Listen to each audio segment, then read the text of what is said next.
Right, we're just going to do a big love-in today. I know that WWE Backlash is later, but you can check my predictions, and we dropped your fan predictions yesterday. Everyone thinks Goldberg is going to be there, but I do not understand all this hate when it comes to heel John Cena. Now, when I say hate, there's not that much hate. There is just a contingent of people that are a bit like, oh, the John Cena heel turn is disappointing. It ties into The Rock not being at WrestleMania, and all of this stuff. And of course, there's a discourse there. You can go through a lot of my videos, and we have chatted about it. But in terms of John Cena turning up to a show, as he did last night on SmackDown, the go-home SmackDown, before Backlash, and just let him talk, and his mannerisms and his faces and the stuff that he pulls, I think it's tremendous, and I'm basically in love with him. And I suppose the big line that caused me to want to do this video is, I'm going to get this wrong, I'm paraphrasing, but he tore apart Randy Orton, right? He said he's coasted forever, he's the GOAT of being lazy, his family sucks, they've never done anything, and essentially John Cena has seen Randy Orton leech off him for the last 25 years, which he never would have said before, and it's very amusing, and essentially makes John Cena the internet, because you hear the internet talk about it all the time.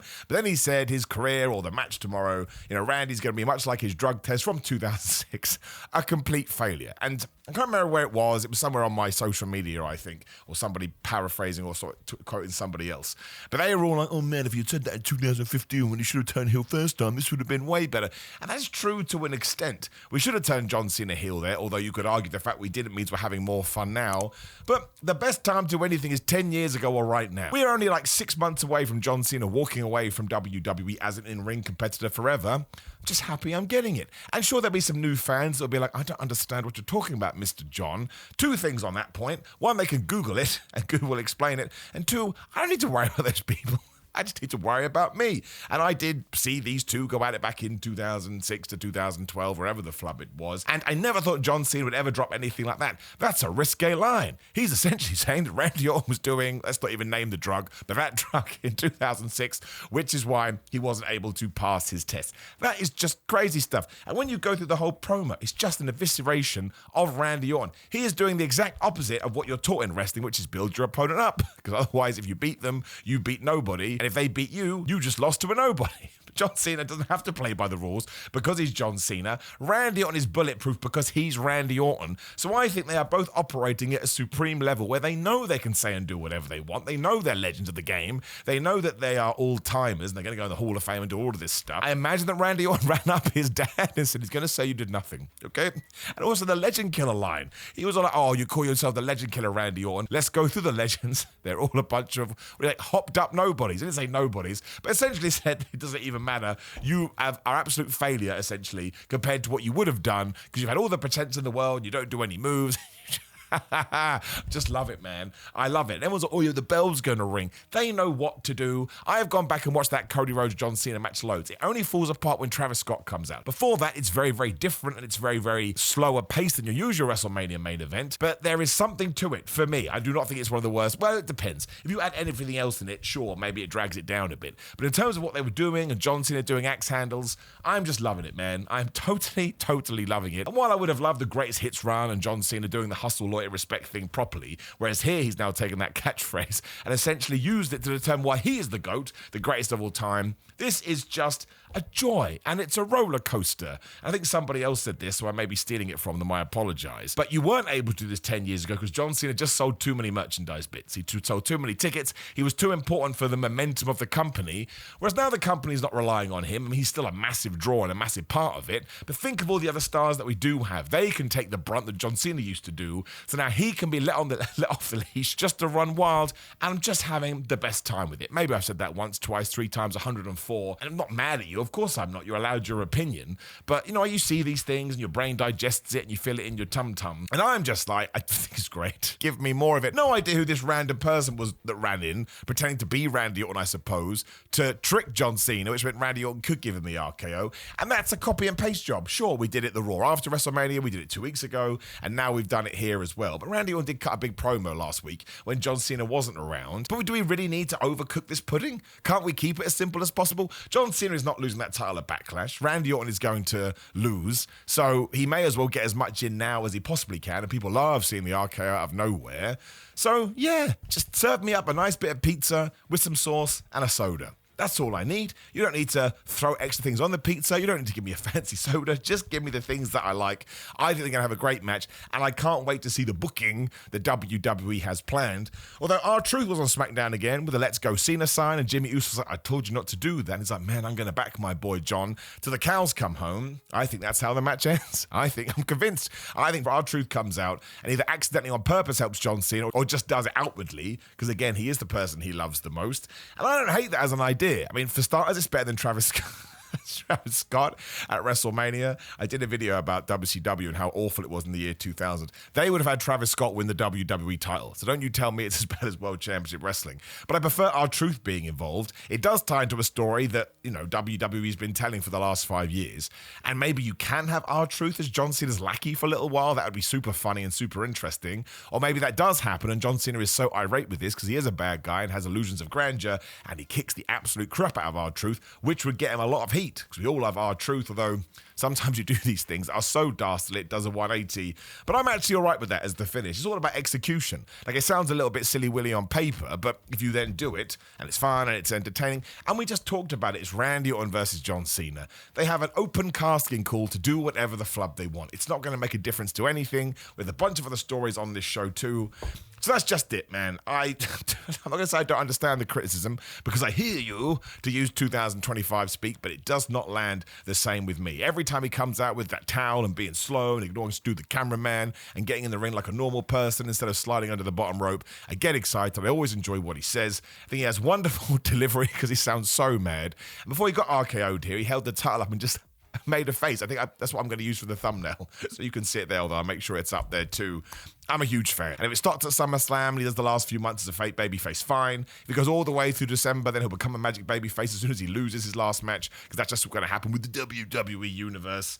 It's a 10 out of 10 for me. It's a 5-star. Can't wait for the Randy Orton match. Can't wait for the Cody Rhodes match. Can't wait for the CM Punk match. Can't wait for the whoever he's going to fight match. I just want him to come up with the microphone like this and tear shreds out of people, and likely do it with those individuals that can take it. That's just how I feel about it. And there wasn't really a lot of other talking points on SmackDown, like it was all good, so I thought I would throw it out there. But like I say, it was actually a decent episode. I mean, it got me excited about Backlash, though a lot of what we were doing here had nothing to do with the pay-per-view. And that opening match, it actually does. That's the outlier here. Damian Priest and LA Knight taking on Jacob Fatu and Solo Sikoa. Just good stuff. Damian Priest and LA Knight pretend they're going to get on, but they just can't do it. They do get the win after having a slapathon. Listen, I understand Solo Sikoa is not in the same position that he once was. He's still super entertaining, and I love him. So I'm not hearing any bad words about my boy Solo.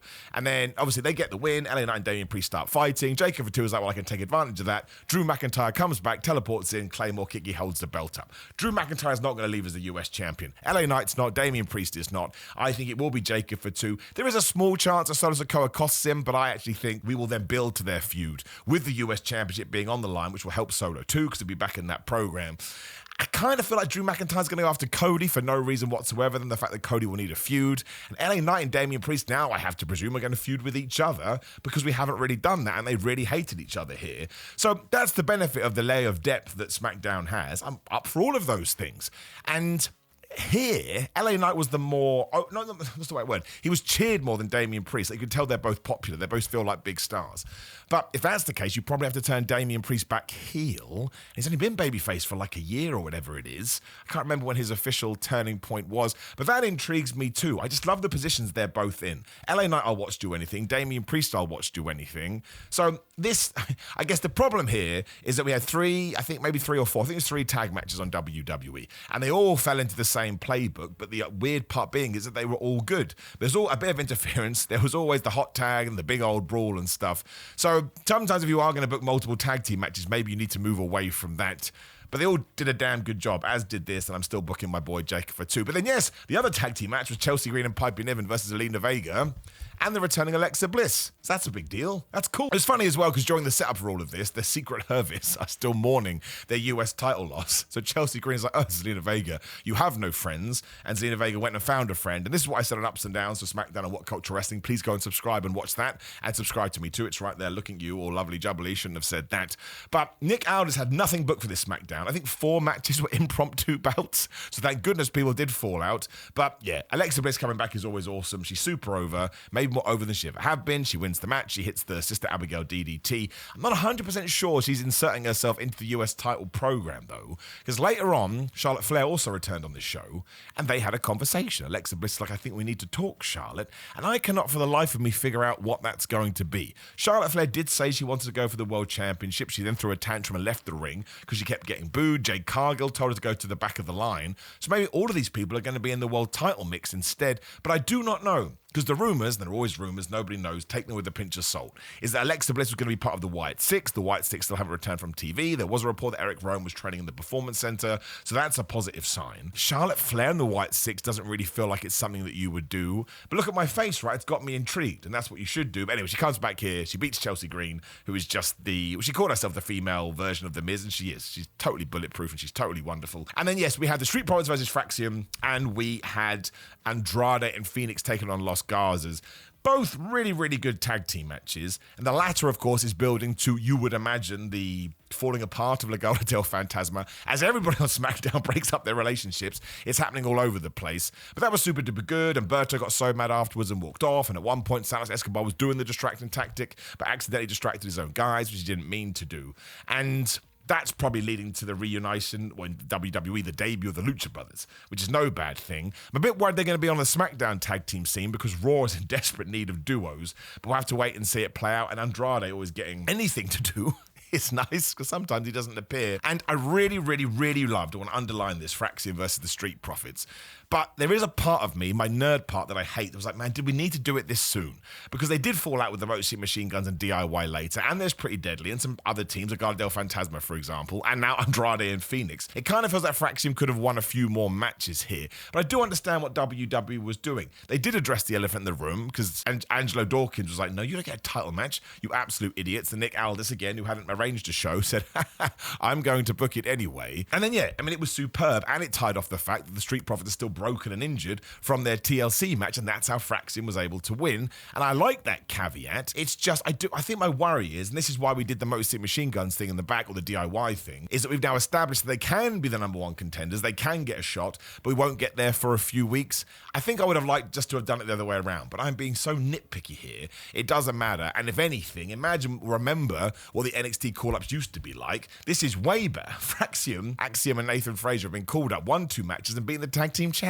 So I really shouldn't complain. I really shouldn't moan. That is me being a right a-hole. So you'll have to forgive me. And once again, that match was good, and the Los Garzas match was really good. Ray Phoenix is just amazing. Well, they all are. They're all super duper talented. But I think the favourite match on the show, well, there's 2 probably in contention. Nia Jax versus Jade Cargill was just 2 women slapping man meat, and of course it had a distraction and an interference because Naomi whacked Tiffany Stratton, who was at ringside, and Jade Cargill couldn't handle that. She was like, wait a minute, we're feuding and now you're in my vicinity when I'm doing a match? So Nia Jax hit the Annihilator 1, 2, 3. And I don't mind going back to Tiffany Jax versus Nia Jax. That's not their names. Tiffany versus Nia. But it is a bit too soon. But I'll watch Naomi versus Jade Cargill for the rest of my life. But you get away with it. We would have got away with it anyway. It's perfectly normal booking. But Jade versus Nia was just so much fun. They were throwing each other around. They were being massive. Jade Cargill hit a frog splash. There was power bombs, boots to the face. Just give me more of this, man. Sometimes things just need to be simple. It's kind of interesting because these are 2 people that once again, that corner of the internet is, oh, they can't work. They don't know what they're doing. Whereas here, we just allowed them to do the things that they're good at.